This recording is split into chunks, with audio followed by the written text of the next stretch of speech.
আমরা এই মুহূর্তে কথা বলবো কেন্দ্রীয় যুবদল নেতা রাশেদ আলামিন শুভর সাথে। ধন্যবাদ আপনাকে। নির্বাচন উপলক্ষে, নির্বাচন তো একদম আসন্ন, খুবই আমাদের খুবই সন্নিকটে এখন। তো নির্বাচন উপলক্ষে আমরা যা দেখতেছি, যেখানে যেখানে যাচ্ছি, বাংলাদেশের মানুষ, আবহাওয়ার জনগণ সবসময় নির্বাচনটাকে যেভাবে উৎসব হিসেবে নিত, উৎসবমুখর পরিবেশে নির্বাচনটাকে গ্রহণ করত। এইবার দীর্ঘ 17 বছর পর দেশের সাধারণ জনগণ সে তেমনই উৎসবমুখর ভাবে গ্রহণ করেছে এবং সবাই একটা উৎসবের আমেজে চলে গিয়েছে, উৎসবের আমেজে ঢুকে পড়েছে। এখন এখান থেকে ফেরানোর ক্ষমতা আর কারণে দেশের জনগণকে এইবার 12 তারিখে অবশ্যই একটা সুষ্ঠু নির্বাচন দেশের জনগণ প্রতিষ্ঠা করে ছাড়বে। এখন অন্য কেউ বা কোনো অপশক্তি আর পারবে না দেশের মানুষকে এখান থেকে ফেরাতে।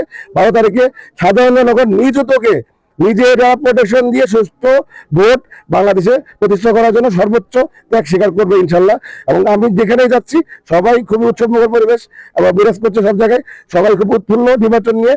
তবে কিছু প্রোপাগান্ডার কারণে অনেকে হয়তো মাঝে মাঝে সংকট প্রকাশ করছে এবং তাদের প্রতি একটা আওয়াজ দেওয়ার জন্য আমরা আমাদের আজকে গণসংযোগ দেখিয়ে দিতে চাই যে আমাদের সামনে যত বাধাই আসুক এবং যত প্রোপাগান্ডাই থাকুক, সেটা প্রোপাগান্ডা শুধু সোশ্যাল মিডিয়াতেই থাকবে।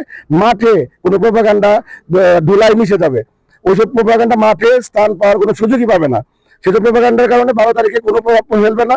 দেশের জনগণ উৎফুল্লভাবে ভোট দিতে যাবে এবং ভারত শেষে বিজয় নিশ্চিত করবে ইনশাল্লাহ 12 তারিখে নির্বাচনের মাধ্যমে।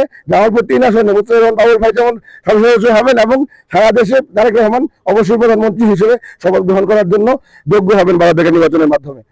আর আপনারা যেটা বলছিলেন সামনের দিনগুলোতে আমরা দেখেছি 5ই আগস্টের আগ পর্যন্ত বাংলাদেশে একটা ফেসিস্টের রাজত্ব চলতেছিল।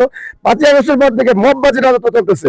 12 তারিখে মানুষ মববাজি, তারপরে হচ্ছে প্রোপাগান্ডা বাজি, এগুলোকে বঙ্গোপসাগরে ঢেলে পাঠাবে ইনশাল্লাহ। 12 তারিখে মানুষ ভারতের দালালদের, পিন্ডি দালালদের, পশ্চিমা দালালদেরকে তাদের নিজ নিজ দেশে ফেরত পাঠাবে ইনশাল্লাহ। এই নির্বাচনের মাধ্যমে প্রোপাগান্ডাবাজির যেমন শেষ পতন হবে, যেরকম ভারতের আধিপত্যবাদ, পশ্চিমা আধিপত্যবাদ এবং পাকিস্তানি আধিপত্যবাদদের পরাজয় হবে এবং তাদের পতন হবে ইনশাল্লাহ। এবং আমাদের নেতা, দেশ নেতা বলেছেন, দিল্লি নয়, দিল্লি নয় অন্য কোনো দেশ, সবার আগে বাংলাদেশ, এটাই প্রতিষ্ঠিত হবে বাংলাদেশের মাটিতে ইনশাল্লাহ।